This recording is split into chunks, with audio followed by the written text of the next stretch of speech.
The neon sign of the Dusty Rose buzzed with a rhythmic, dying hum, casting a sickly pink glow over the cracked asphalt of the parking lot. To any passerby on the interstate, it was just another roadside eyesore, a place where truckers slept off a long haul and desperate lovers hid for an hour. But to Arthur Pendelton, it was a monument.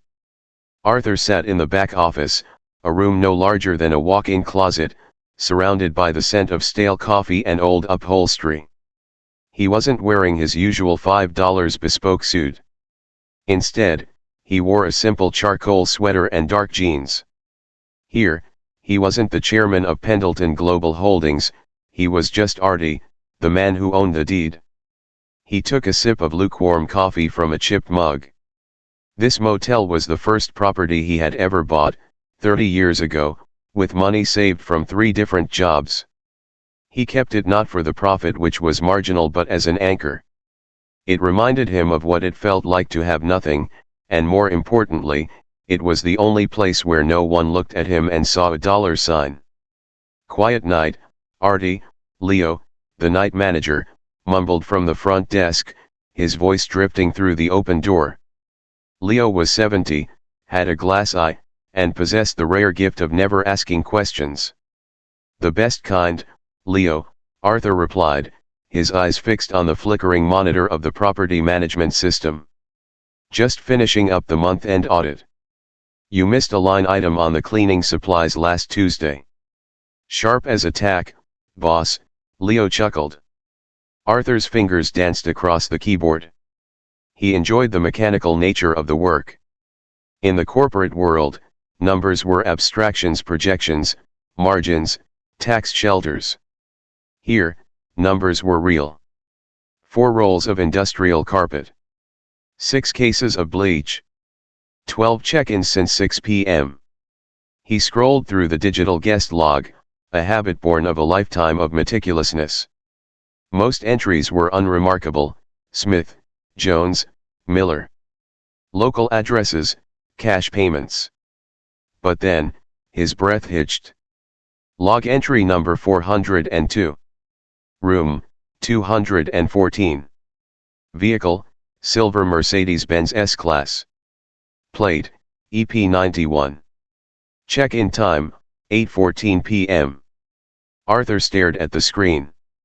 The world seemed to tilt on its axis. He knew that car. He had bought it for his wife, Elena, for her 35th birthday last year. The EP stood for Elena Pendelton. The 91 was the year she was born. He felt a strange, cold sensation in his fingertips, as if the blood were slowly draining out of them. He checked the time on his Patek Philippe, 9:45 p.m. Only 4 short hours ago, he had stood in the foyer of their marble-floored penthouse, watching Elena drape a silk shawl over her shoulders. She had looked radiant in a deep emerald gown, her hair swept up in a sophisticated chignon. "Are you sure you won't come, Arthur?" she had asked, leaning in to press a fragrant, superficial kiss to his cheek. The Children's Hospital Gala is the event of the season. Everyone will be asking where the great Arthur Pendelton is. "I have some dull paperwork at one of the suburban holdings," he had replied, patting her hand. "Give my regards to the board. Don't stay out too late, darling. I'll probably be back after midnight. You know how these auctions drag on," she had said with a playful roll of her eyes. The memory now felt like a jagged piece of glass in his throat. The Children's Hospital was a 3-hour drive north. The Dusty Rose was 40 minutes south of the city. According to the log, she hadn't even made it out of the county before checking into a room that cost $85 a night. "Everything all right in there, Artie?" Leo called out, hearing the sudden silence of the keyboard. "You look like you've seen a ghost." Arthur didn't respond immediately. He closed his eyes and inhaled. He expected to feel a surge of rage, the kind of fire that had helped him dismantle rival companies and crush competitors. But instead, he felt a profound, icy clarity. He wasn't just a husband, he was an investigator. And he was currently sitting in the command center of the crime scene. "Leo, Arthur said, his voice dropping an octave, becoming the cold, resonant tone that terrified his board members. Yeah, boss. Who checked in room 214? Leo leaned back in his creaky chair, scratching his chin. Oh, that one. Fancy car for this part of town.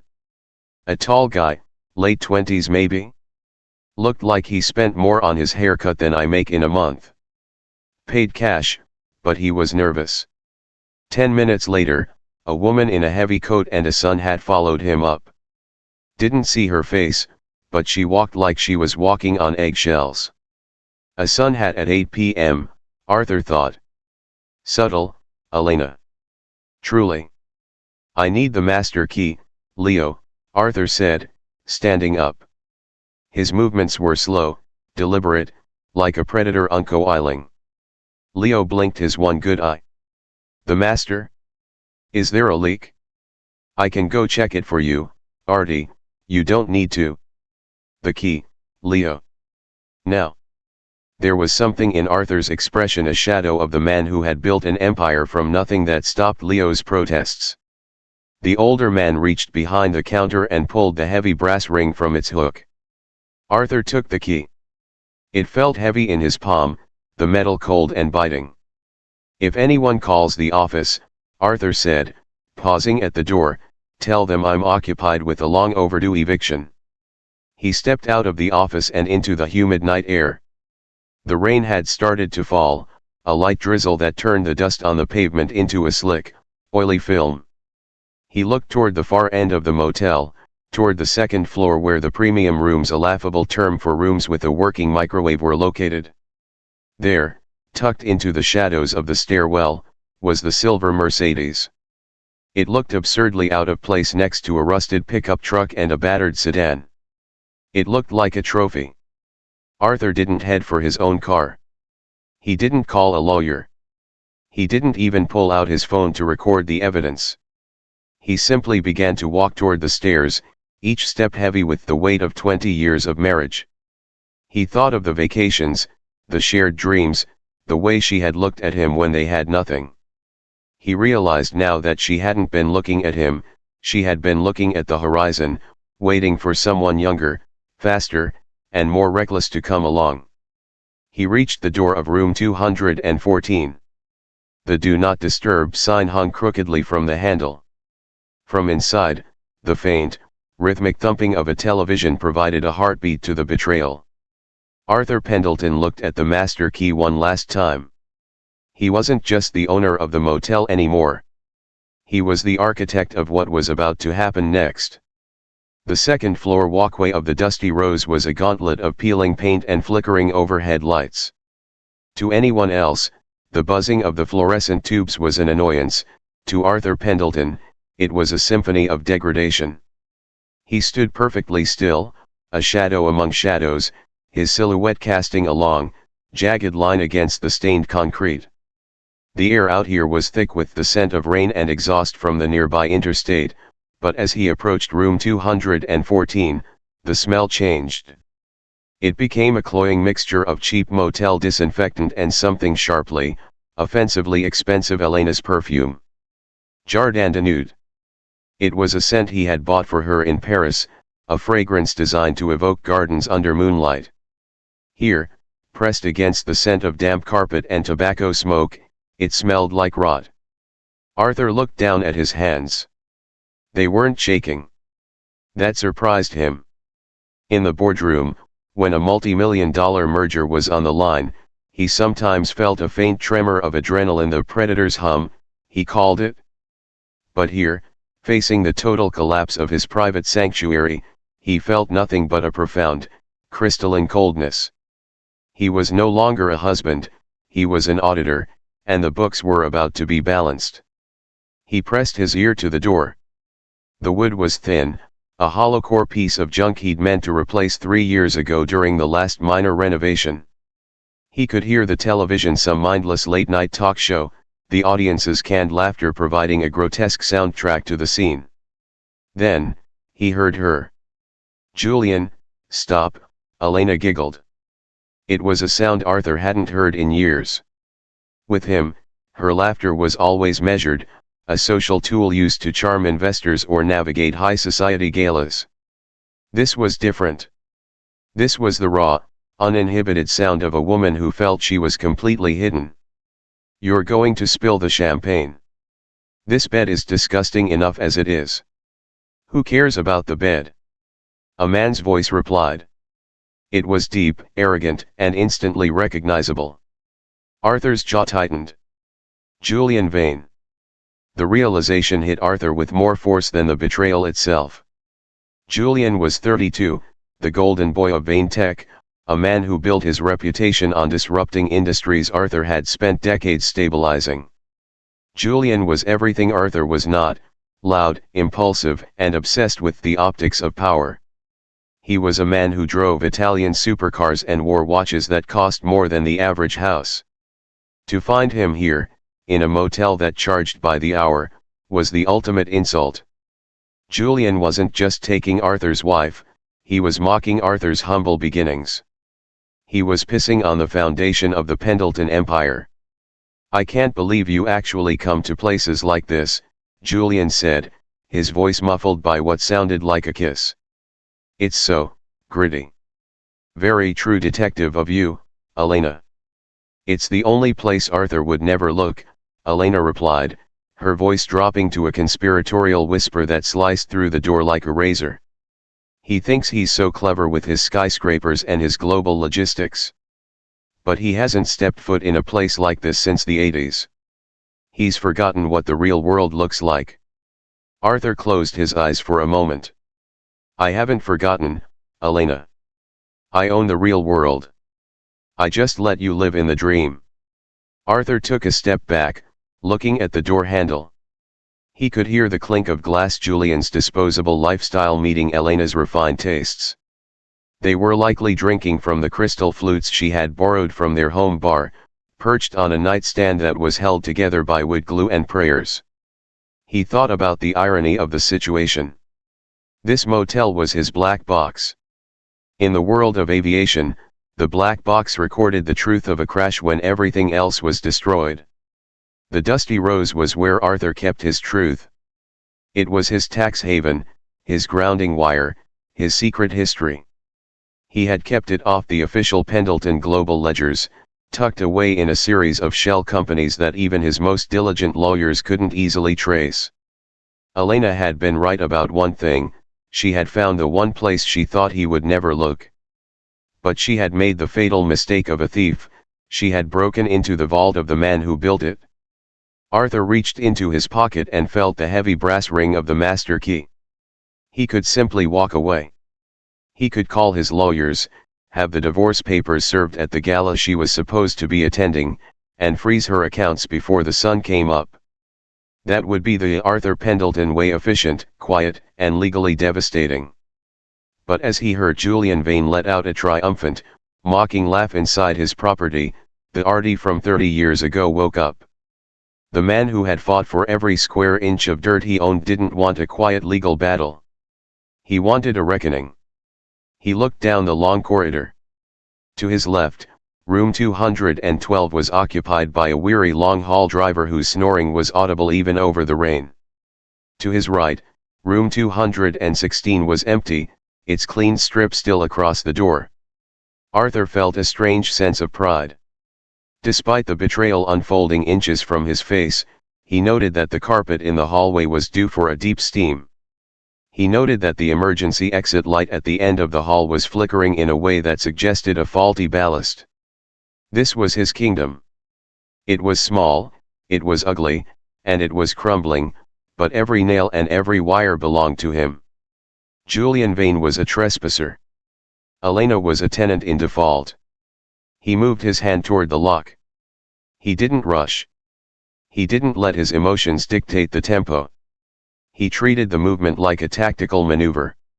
He positioned his body so that when the door opened, he would be framed by the dim, sickly light of the hallway, a silhouette of judgment. Inside, the television volume spiked. A commercial for a luxury car, perhaps one Julian would buy with his next disruption, blared through the thin speakers. Arthur gripped the key. He felt the cold metal bite into his palm. He thought of the 2 decades he had spent building a life for a woman who viewed his hard work as a boring relic of the past. He thought of the diamonds he had bought her, the charities he had funded in her name, and the way she had looked him in the eye 4 hours ago and lied with the grace of a professional. "Ready?" Julian's voice came again, low and playful. "Ready," Elena whispered. Arthur didn't wait to hear what they were ready for. He slid the master key into the lock. The tumblers fell into place with a series of clicks that sounded like a firing squad to Arthur's ears. He felt the resistance of the latch, then the smooth release. He didn't kick the door. He didn't scream. Arthur Pendelton simply turned the handle, pushed the door open, and stepped out of the shadows of the hallway and into the wreckage of his marriage. The hinges didn't even creak. He had personally greased them only a month ago. The door to room 214 didn't hit the stopper. Arthur caught it with his palm, silencing the potential bang. He stepped into the room with the practiced ease of a man entering his own study. The air inside was a suffocating mix of Julian's expensive, woody cologne and the yeasty scent of cheap, lukewarm champagne. For a heartbeat, the only sound was the drone of the television, a commercial for a local personal injury lawyer shouting about justice you deserve. The irony was so thick Arthur could almost taste it. Elena was the first to react. She was sitting on the edge of the bed, her emerald gown unzipped halfway down her back, exposing a stretch of pale skin that Arthur had once found breathtaking. Now, it just looked like cold marble. Her eyes, usually so sharp and calculating in the ballroom, went wide and vacant. She looked like a deer caught in high beams, frozen, fragile, and utterly exposed. "Arthur." Her voice was a strangled whisper, a ghost of the melodic tone she used to command dinner parties. Julian Vane, however, reacted with the clumsy aggression of a man who had never been told no. He had been standing by the small, laminate-top table, pouring a second glass of bubbly. He spun around, the bottle slipping from his hand and thumping onto the thin carpet. It didn't break. Arthur knew those carpets were thick enough to muffle the sound of falling bodies, if not the sound of falling grace. "What the hell is this?" Julian snarled, his face flushing a deep, angry crimson. He stepped forward, trying to use his height to intimidate. He was wearing a silk shirt, half unbuttoned, and trousers that probably cost more than the motel's monthly electric bill. "Who do you think you are, bursting in here? Get out before I call the police." Arthur didn't move. He didn't flinch. He didn't even look Julian in the eye yet. Instead, his gaze drifted upward. "The HVAC unit in this room has a rattle," Arthur said, his voice terrifyingly conversational. "I told the maintenance crew to check the bearings last Tuesday. Clearly, they ignored me." Julian blinked, his bravado momentarily derailed by the sheer absurdity of the comment. "What are you talking about? Are you insane?" "Elena, who is this creep?" "It's Arthur, you idiot," Elena hissed, finally finding her breath. She pulled her shawl around her shoulders, her hands trembling so violently that the silk hissed against her skin. "It's my husband." Julian's expression shifted instantly. The anger didn't vanish, but it was joined by a flicker of genuine fear. He knew Arthur Pendelton. Everyone in the tri-state area knew Arthur Pendelton. But Julian had spent months convinced that Arthur was a dinosaur, a relic of a slower, dumber age of business. He had assumed Arthur was too busy staring at spreadsheets to notice his wife's absence. "Pendelton," Julian said, straightening his shirt, trying to regain his footing. "Well, this is awkward. But look, man, you can't just come in here. This is a private room. I've checked in. I've paid. You're trespassing." Arthur finally turned his eyes to Julian. It was the look of a scientist observing a particularly dull specimen of bacteria. "You paid $85 plus tax for 12 hours of occupancy, Julian. You signed a standard liability waiver at the desk. Did you read the fine print?" Julian sneered. Who reads Motel fine print? Get to the point. The point, Arthur said, taking a slow step further into the room, is that the fine print states that the management reserves the right to enter the premises at any time for emergency repairs or to address violations of the Moral Conduct Clause. Moral conduct. Julian laughed, a jagged, nervous sound.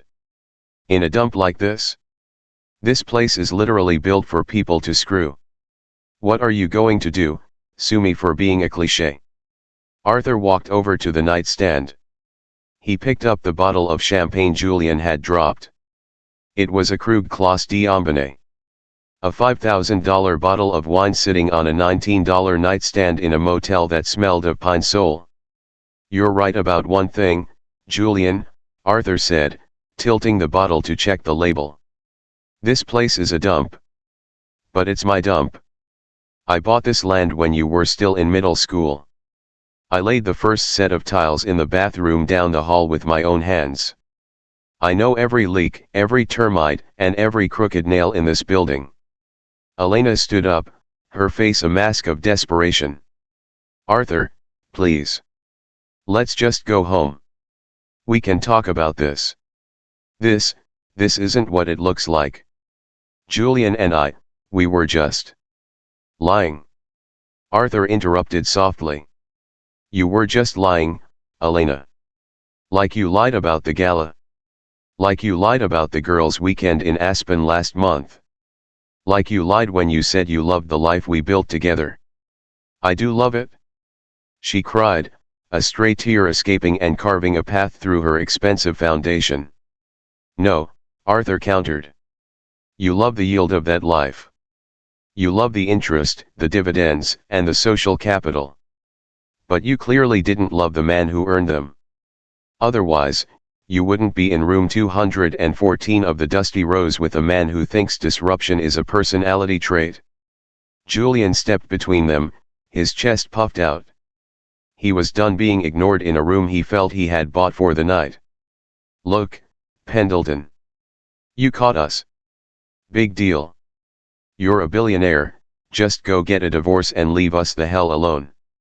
I've got enough on you to make a scandal that'll tank your stock. Reigning real estate king spies on wife in slum motel. How does that headline sound? Arthur actually smiled then. It wasn't a happy smile. It was the smile of a trap snapping shut. You think this is about a scandal, Julian? You think I care about the stock price of a company I've already diversified? No. I'm not here to yell. I'm not here to fight you. Arthur reached into the pocket of his charcoal sweater and pulled out a small, leather-bound ledger, the one he had been working on in the office. I'm here because I'm a businessman, Arthur continued. And as the owner of this establishment, I've decided to begin an immediate, aggressive renovation of the North Wing. That includes this room. What are you talking about? Elena asked, a new kind of dread pooling in her stomach. Leo.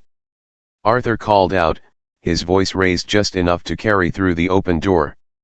The old manager appeared in the doorway, holding a toolbox and looking intensely uncomfortable. Yes, Artie. Begin the emergency maintenance protocol for room 214, Arthur commanded. Shut down the water mains for the north wing. Cut the breaker for the second floor. And Leo? Call the towing company. There's a silver Mercedes blocking the emergency fire lane. You can't do that. Julian shouted. My car is. Your car is on private property without a valid permit, Arthur said, his voice dropping back to that icy, terrifying calm. And as for the room, well, the Dusty Rose has very strict policies about guests who cause a disturbance. And you, Julian, are being very, very loud. As if on cue, the lights in the room flickered and died. The hum of the television cut out instantly, plunging the room into a gray, suffocating twilight. The only light now came from the neon vacancy sign outside the window, pulsing a rhythmic, nauseating pink against the peeling wallpaper. In the sudden silence, the sound of the rain against the window seemed to grow louder, a relentless drumming that underlined the isolation of the room. "It's over, Elena," Arthur said into the darkness. He could hear her ragged breathing. "The locks on the penthouse were changed an hour ago. Your credit cards, the ones issued through Pendelton Global, have been flagged for fraudulent activity and suspended. Even the dress you're wearing? Technically, it was purchased through a corporate expense account for representation. I'll expect it returned to the office by Monday." "Arthur, you can't be serious," she whispered, her voice cracking. "You're going to leave me here? Like this?" "Not at all," Arthur replied. He turned toward the door, his silhouette a solid black void against the pink neon glow. "You have the room until 11 a.m. tomorrow. After that, checkout is mandatory. I'd suggest you use the time to figure out how you're going to pay Julian's towing fee. I hear he doesn't like to spend his own money." Julian started toward him, but the sheer, cold gravity of Arthur's presence stopped him. Arthur hadn't raised a hand, but he had systematically dismantled their world in under 10 minutes. "Enjoy the ambience," Arthur said, stepping out into the hallway. "I've always said this motel was built on solid foundations. It's a shame the same couldn't be said for our marriage."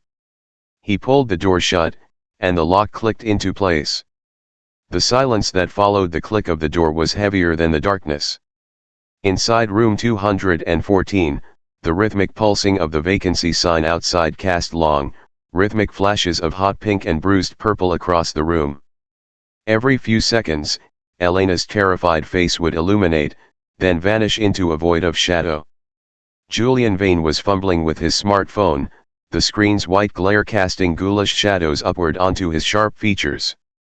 "No signal," he hissed, shaking the device as if physical force could conjure a cell tower. "How is there no signal? We're 10 miles from the city center." "The walls," Elena whispered, her voice trembling. "Arthur always said he built this place like a bunker. Cinder blocks filled with reinforced rebar. He didn't want the noise from the interstate to leak in. He built it to be a fortress of silence. It's a tomb." Julian barked. He stomped to the door and gripped the handle, yanking it with all his strength. It didn't budge. "What the hell? He locked us in? That's kidnapping. That's false imprisonment. It's a faulty latch due to the renovations, Julian," a voice drifted through the door's vent, calm, resonant, and utterly terrifying. Arthur was still out there. He hadn't left. He was leaning against the exterior railing, listening to the frantic scuffling of the rats he had caught in his trap. Outside, the low, guttural growl of a diesel engine began to drown out the rain.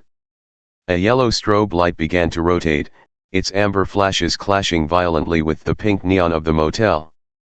Julian scrambled to the window, pulling back the heavy, dust-caked curtains. Below, in the oil-slicked parking lot, a massive flatbed tow truck was backing toward his silver Mercedes.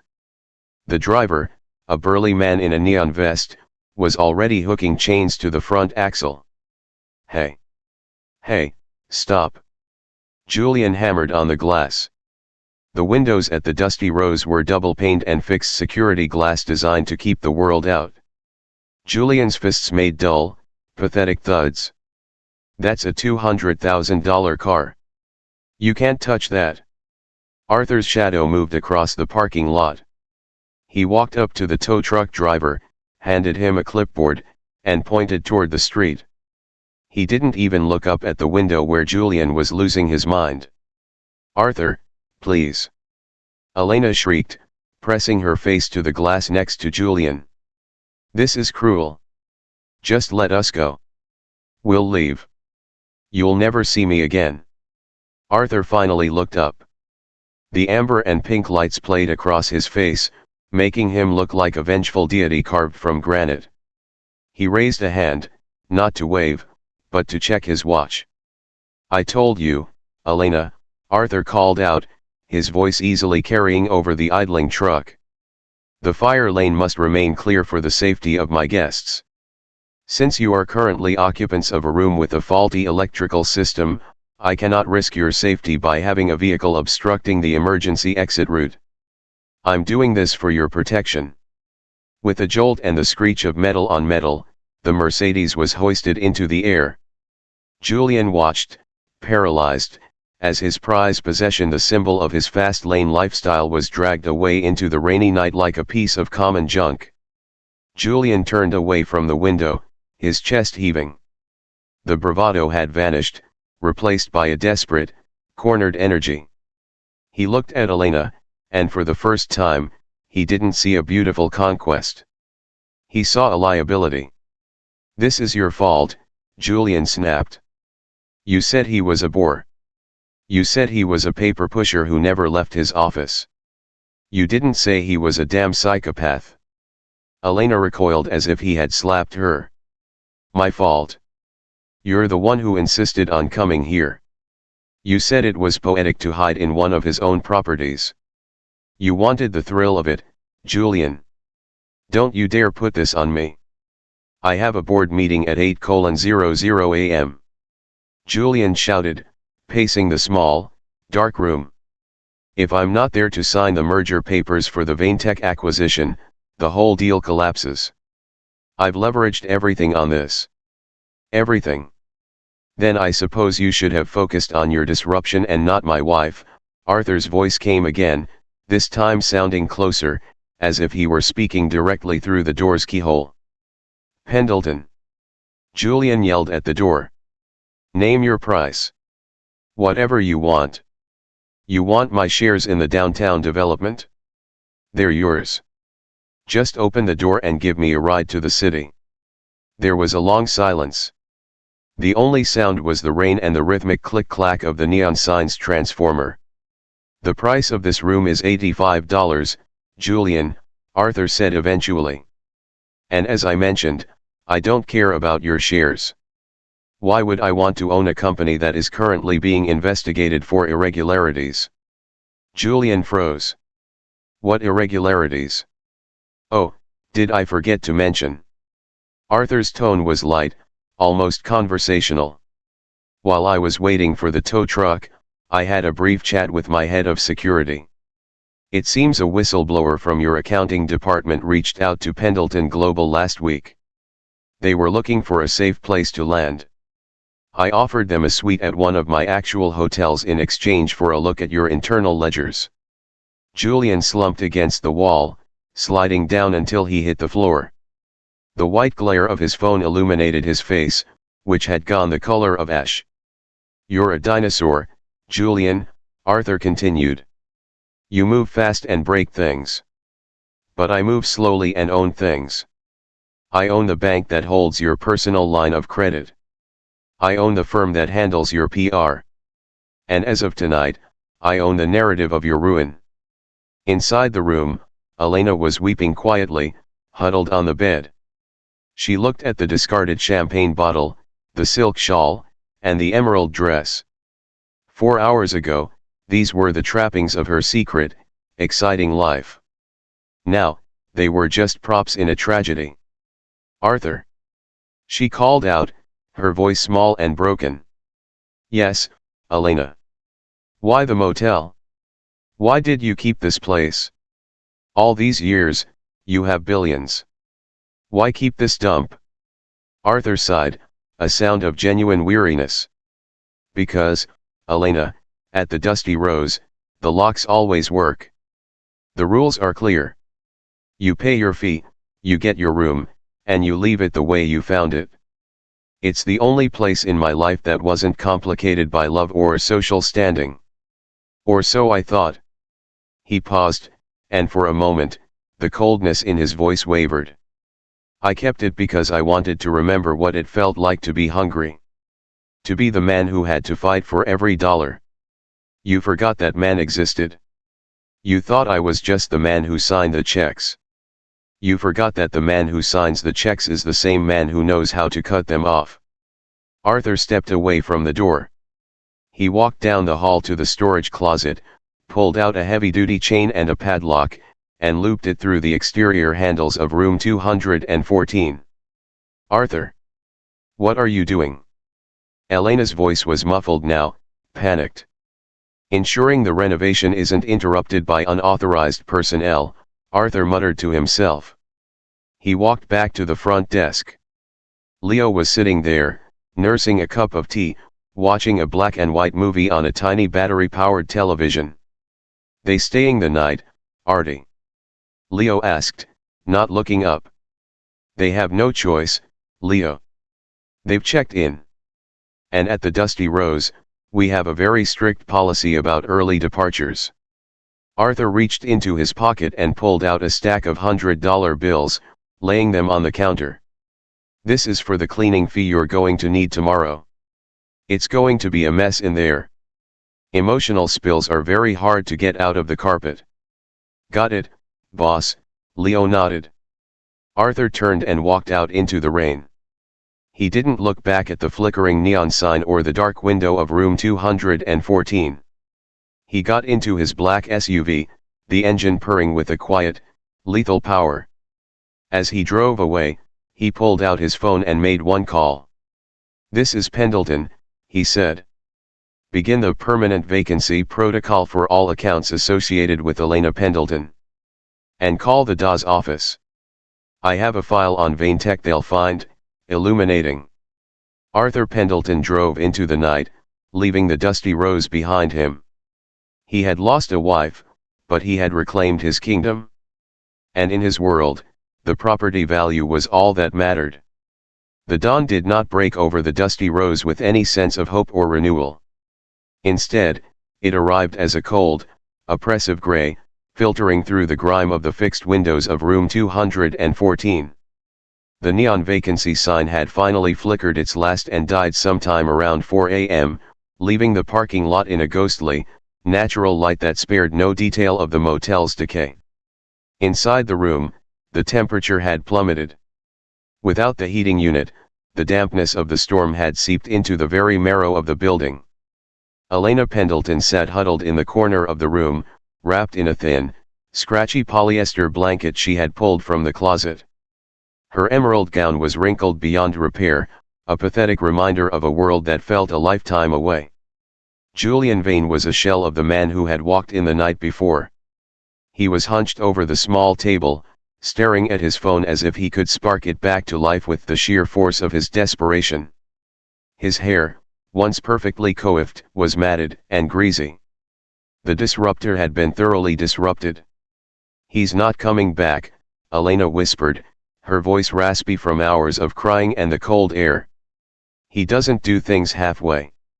If Arthur says it's over, it's already been buried and the grass has grown over the grave. Shut up, Elena, Julian snapped, though the fire was gone from his tone. He looked at his reflection in the darkened phone screen and saw a stranger, a man whose net worth was evaporating with every tick of the clock. I just need to get to a landline. I can call my lawyers. I can claim he coerced us. I can. You can do nothing, a voice boomed from the hallway. The heavy padlock on the exterior of the door rattled, followed by the metallic slide of the deadbolt. The door swung open, and the morning light flooded in, silhouetting a figure that looked as crisp and composed as if he had just stepped out of a boardroom. Arthur Pendelton stood in the doorway.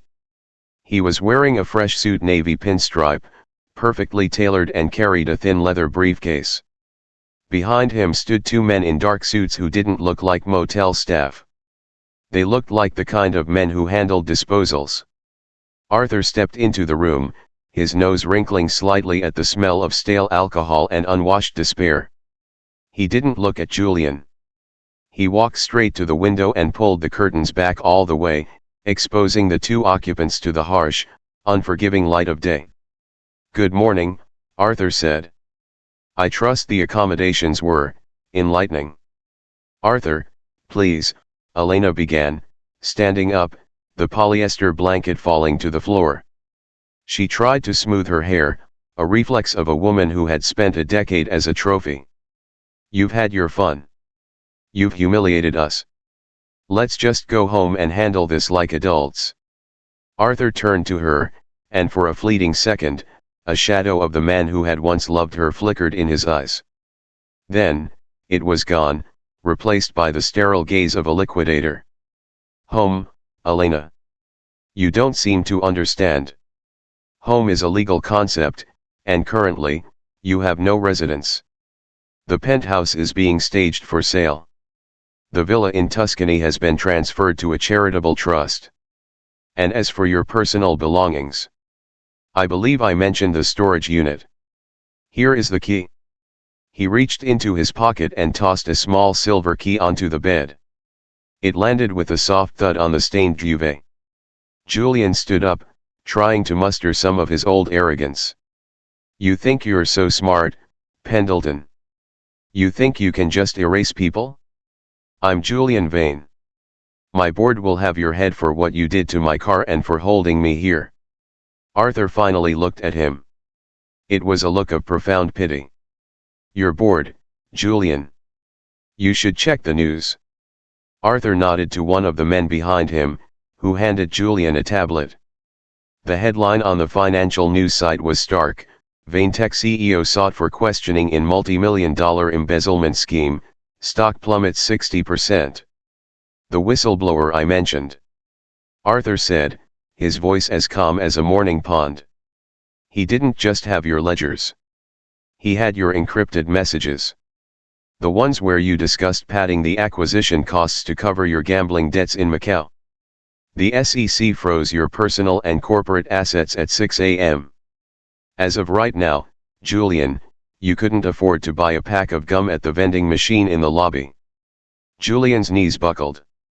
He sank back into the cheap wooden chair, the tablet slipping from his nerveless fingers. You orchestrated this. No, Arthur corrected him.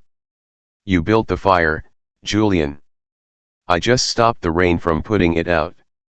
Arthur turned back to Elena, who was watching Julian's collapse with a mixture of horror and disgust. As for you, Elena, Arthur said, opening his briefcase. He pulled out a single sheet of paper. I'm sure you remember our prenuptial agreement. Specifically, Section 14, Paragraph C. The moral turpitude and infidelity clause. Elena turned even paler. Arthur, that was just standard boilerplate. No one actually enforces those. I do, Arthur said. Especially when the evidence is recorded on high-definition security cameras that I personally installed in my own motel. You see, Elena, you weren't just cheating on me. You were cheating on me on my clock, on my property. That constitutes a breach of contract so severe that it nullifies the alimony settlement and the lump sum payment. He handed her a pen. You can sign these papers now, acknowledging the breach, and I will allow you to leave with the jewelry you are currently wearing. Or, we can go to court, where I will make sure every tawdry detail of your gritty little trysts is played back for the world to see. I imagine your social circle will be very interested to know that you traded a billionaire's bed for a mattress that has seen more hourly turnover than a fast food drive-through. Elena looked at the paper, then at the man she had lived with for 20 years. She realized she didn't know him at all. She had mistaken his quietness for weakness, and his stability for boredom. She realized that the Dusty Rose wasn't just a motel. It was a mirror. With a trembling hand, she signed the document. Excellent, Arthur said, taking the paper back and blowing on the ink to dry it. He snapped his briefcase shut. Leo has already called a car for you, Elena. It will take you to the storage unit. After that, you are on your own. I'd recommend selling the earrings first. They should keep you in a decent apartment for a few months if you're frugal. And Julian? Elena asked, not looking at her former lover. Mr. Vane has a different ride, Arthur said. As if on cue, the sound of sirens began to wail in the distance, growing louder as they turned off the interstate. Arthur walked to the door and paused. He looked around the room one last time. He saw the peeling wallpaper, the flickering light, the wreckage of two lives that had tried to build a kingdom of lies on his foundation. Leo. Arthur called out. The old manager appeared, looking remarkably chipper. Yes, Artie. Call the demolition crew. I want this place leveled by Monday. Every brick, every pipe, every grain of dust. Leo blinked. But Artie, you love this place. It was your first. It was, Arthur said, stepping out into the hallway and breathing in the fresh, rain-washed air. But it served its purpose. It's time for something new. Something clean. Arthur Pendleton walked down the stairs of the north wing for the last time. He didn't look back at the room. He didn't look back at the sobbing woman or the ruined man. He walked to his SUV, where his driver held the door open. As the vehicle pulled out of the parking lot, the Dusty Rose sign finally fell from its rusted mounting, crashing onto the asphalt in a shower of glass and dead wire. Arthur looked out the window at the rising sun. For the first time in years, the ledger was balanced. The vacancy was permanent. And the king was finally, truly, alone, and he had never felt more powerful.